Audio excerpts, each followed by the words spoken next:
Vicky Emil Pia, kabilang nga daw sa pinuntahan nitong mga dating sundalo para maghatid ng mali-malitang pera ang Ilocos, kung saan nakita pa raw nila roon ang ilang miyembro ng First Family. Blue Ribbon Committee hearing is now called to order. Bago mag-alas 10 ng umaga, pinangunahan na ni Senadora Pia Cayetano ang pagdinig. Ang mahirap na pagpasok ng resource person ang isa sa agad na ipinunto niya. Nagulat na lang ako na nakita ko doon si Secretary John Vic Remulla. Tinaharang ako. I never thought the day would come that somebody would prevent me from entering the Senate. May isa pa raw kasabay na pagdinig si Senadora Cayetano sa Committee on Ways and Means, kaya ipinasa na nito kay Senador Rodante Marcoleta na isa niyang Vice Chairman ang pamumuno sa pagdinig.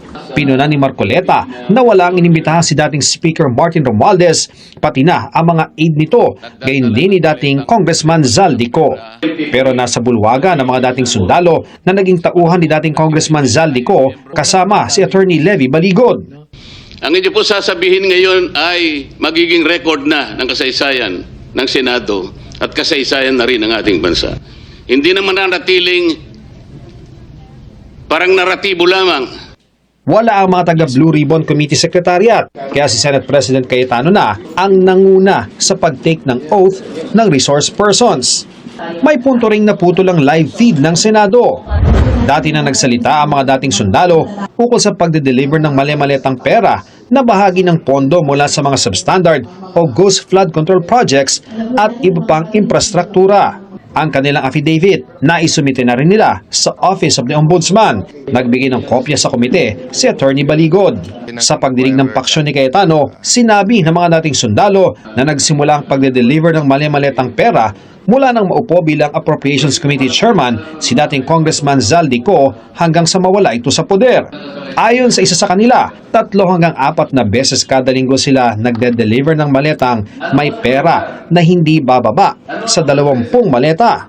Iba't iba raw ang sukat ng mga maleta. Gaano ba ang laman nung tinatawag niyong small? Yung small, Your Honor, is naglalaman po ng 20 to 25 million. Yung medium? Yung medium po is 40 to 50. Then yung large po, 50 to 70 po. Ilang personalidad ang nabanggit nilang tumanggap umano ng mali-malitang pera. Sir, si dating Speaker Martin Romualdez po. Meron po kaming video at saka mga pictures, Your Honor. Nakapaghatid pa raw sila sa Ilocos. Para kanino naman yung dinala ninyo?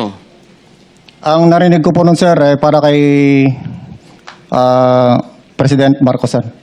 Narinig mo lang. Baka naman hindi totoo yung... Kasi nandun ka ba nung i-deliver?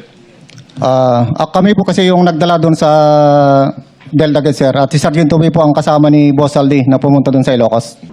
Si Senadora Amy Marcos sa kapatid ng Pangulo ang umusisa ukol sa delivery ng maleta sa Ilocos. May mga retrato pa ng eroplano. Yung nag-receive lang po kung sino po doon sa paway pong nag-receive po. Alam niyo yung address o yung bahay, kahit barangay lamang?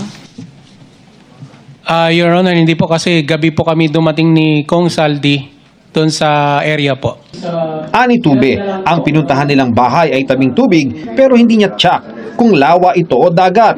At doon ma'am sa letter U na bahay ma'am, kasi nakikita ko po yung mga picture nung ni dating president po na si Marcos din po. May picture din po sila ng family din po. Then yung room po may mga, yung telepono po kasi may mga pangalan po ng mga anak niya at saka ni... So nakapasok pala kayo? Tinanong pa ng senadora kung may nakita ba silang opisyal sa Ilocos. Si Kong Sandro, then na next po si President, din si First Lady po yung dumating nag-dinner po sila ni Kong Saldi.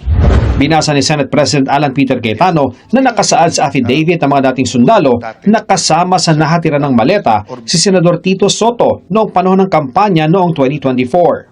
Nagulat ako dito po sa letter E42 nakalagay dito, nag-deliver kay Senator Tito Soto. In-advise na kami ng team leader namin na mag-proceed na sa building ni Tito Soto sa Baclaran.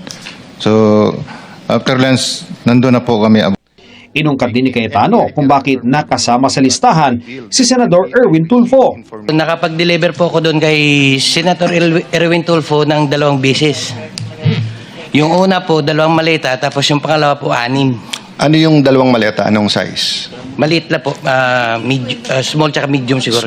Maraming mambabatas din ang nabanggit na karamihan, mga prominenteng figura sa mga investigasyon ukol sa mga confidential funds si Vice President Sara Duterte, kabilang na si Bicol Saro Representative Terry Ridon. Si Terry Ridon, sir. Nakita ko, sir, yung sasakyan niya, BMW yun, sir. Eh. Terry Ridon, yung congressman ngayon. Yes, sir. Ilang maleta naman ang binigay mo? Isang maliit din, sir. Dawit din daw, pati na mga miyembro ng Makabayan Bloc at si ML Party List Representative Leila de Lima. Kasama rin daw sa nakatira ng pera si Father Flavie Villanueva na kilalang tumutulong sa pamilya ng biktima ng extrajudicial killings noong panahon ng war on drugs. Si Father Flavi ay hinatiran ko ng pera doon sa Mindanao Ab. Isang sobre yun, sir. Nakalkal din pati ang mga investigador mula sa International Criminal Court na dumating sa bansa na inasistihan din daw ng mga dating sundalo kasama ang isang aide ni dating Congressman Zaldico. May delivery rin daw kay dating DOJ USEC Jojo Cadiz noong December 2 at 5. Inalmahan naman ng mga dating sundalo ang binasang report ni Senate President Alan Peter Cayetano tungkol sa sinabi ni NBI Director Melvin Matibag na binayaran daw ni dating Congressman Mike Defensor ang mga dating sundalo ng 5 million pesos para sa kanilang pag-testify. Ang pamilya namin ngayon gutom. Bakit? Dahil sa ginawa namin. Totoo. Kasi itong ginawa namin hindi ito pang sarili, para sa bayan ito.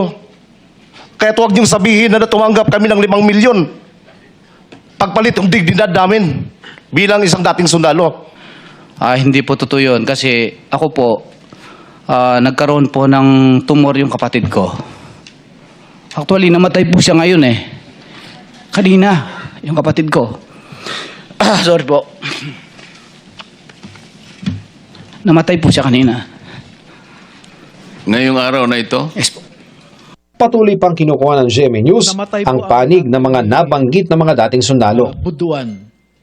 Kumakailan lang din po.